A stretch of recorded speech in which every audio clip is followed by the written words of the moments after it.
shalay toole waxa dhacay mudaharaad baa dhacay xisbiyada mucaaridka wadani iyo xisbiga ucid gaar ahaan xisbiga wadani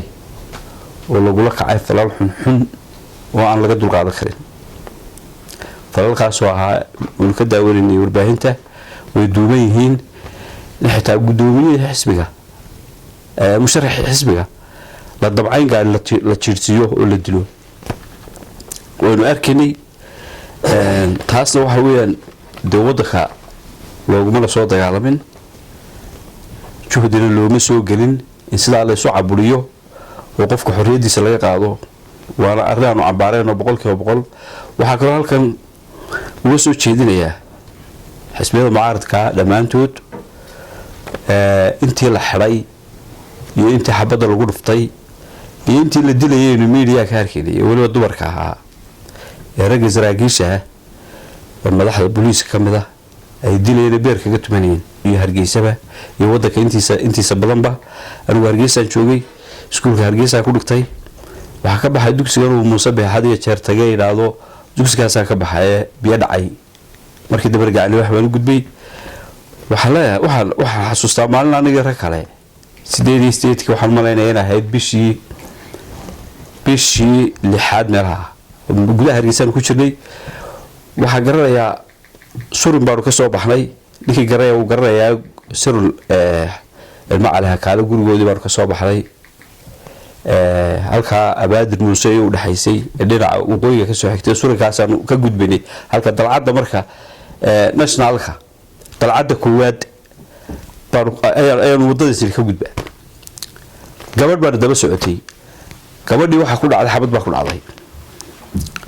waxa laga soo toogtay fooqada bis baa laga soo toogtay wadada dhexdeeda ay taalay gabadhii waan qaadi kari weynay oo demeeshii laga soo toogtay ninka xabad qurigii kula soo jira waxaanu qaadnay gabadhii saddexdii galabnaan meesha ka qaadnay shalay waxa xasuustay oo xusuus aad iyo aad ugu reebtay gabadhii shalayto uu ninka sarkaalka beerka laadii dilay kii xabada ku dhifanay gabadha ay kale waxba ma kala duwana waxa la isna waa lagu xisaabtami doonaa ta kale waxa leeyahay waxaan inay ka maqlaa hadii jeer isagoo leh wadanka soo dagaalamay wadanka soo dhintay wadankaas soo yeelay xabad baa shaf ku soo qaatay ragii kula midka ahaa ee xabada u soo qaatay shafka waa kuwad ku xiraysa Hargeysa ku xirayso ee xamarta kamid yahay ee awil galeel kamid yahay ee hadii bidikeedii ninka la yiraahdo uu kamid yahay ninka la yiraahdo ku kamid yahay kuwi kula midka ah waa kuwad xirayso waxa ku weydiinaya in kaan ku dheeraan maaye hadalkiisa aad baan ugu qosaa markuu hadlayo waxaan leeyahay waqtigii Cabdiraxmaan Tuur waxa ahayd wasiirkii gaashaan galahay waad sacadisay adigoo wasiirkiya sababta aad soo cashay su'aashaas ku weydiinaya maxay ahayd sababta soo cashay dawladii dhameeyay markaa jirtay aad u burburisay iyadoo loo yahay waxyaalo kale fara badan loo yahay taas taawiye ta kale Muuse Bixi waxa leeyahay Muuse wargeysa inuu joogay barigii dagaalku dheerkii halkii Axmed Dhagax ku dhintay waan joogay haluu gabac dheer ku dhintay waan joogay midna jigjiga yar bay ahayd midna waxa ay beesha la yiraahdo halka xarijaad ka sareysa goble la yiraahdo adiguna maalin qolo adoo maraya 3 bilood baa Hargeysa lagu jiro one day ku baa adoo Hargeysa dhex maraya mar walba waxa la soo taagantay dadka waa loo soo dhintay warun laakiin in la isku xiro la soo adeegsado diyaar looguma soo dhiman taasina taawiye ta kale ninkii sarkaalka ah shirayta gabadha dilay waxaan leeyahay wadaadka waxa yiraahdaan ninka gabadha ka adag waxba ma dirtaan dumarka ninka ka adag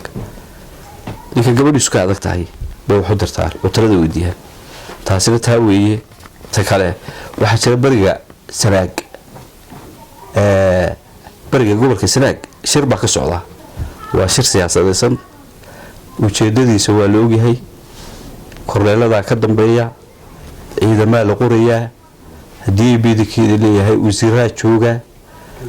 waddanku inuu xaalad dagaal galay waa dareemaysaa dhul badan baad ka dareemaysaa taasaan kaga baxaya ta abaarta iyo sixir bararka abaarta ilaahay baa saari kara oo dee roob baa ila kala muxuu ahaayey roob inoo daa ayuunbaa ummadda kala qaboojin karaa laakiin sixir bararka saaka waan tegay suuqoo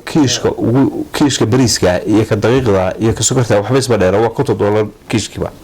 xabadii caagadii saliidda ahayd $4 waxay maraysaa $10 bay maraysaa wasiiradii dawladda yaa wax allaale iyo goor taa waxa maqli jiray iyagu khamiis ay soo yimaadaan isuma yimaadaan imika waxay ku mashquulsan yihiin xaalad aad moodo xaalad dagaal oo emergency ah inay ku jiraan ba dareemaysaa degmada Ceelaf Weyn madax dhaqameedkeedii iyo saraakiil ciidan oo muddo iska horimaad dawladda iyo ay ciidamada watay jaraacaare iskaga hor yimaadeen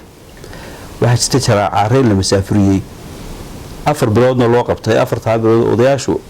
heshiiska ay galeen 4 bilood baa ku jirtay ilaa 4 bilood kadib caare wadda ku soo noqdo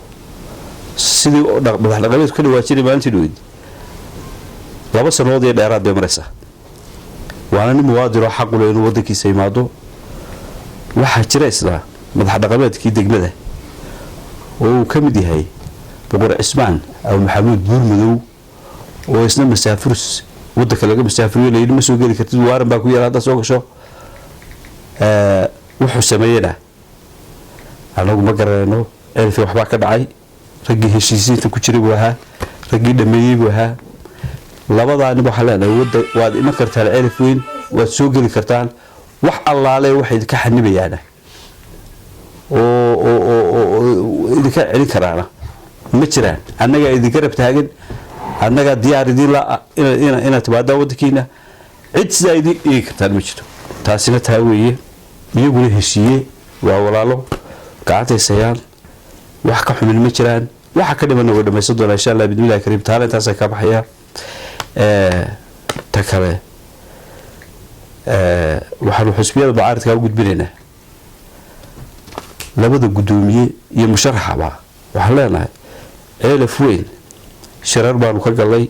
waanu ognahay waddanka mudaharaadaad ku dhawaaqdeen waanu idin kula soconaa garab iyo gaashaan baanu idinahay laakiin markaanu eegnay Ceelaf Weyn wixii hore ee la dhaxdhigay waxaanu mid dambe ma qaadi karno dadka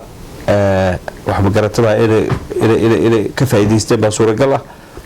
waxaanu idin ka codsanaynaa ina naga joojisaan ina anagu mudaharaadka dalka inta kale oo dhan ha ka dhaco laakiin Ceelaf Weyn markaanu isweydiinay waxaanu isiri ma qaadi kartaan mudaharaadka laakiin xafiisyada iyo meelaha leexsan iyo meediyaha inta waanu ku soo gudbin doonaa wabillahi tawfiiq. Wassalaamu calaykum.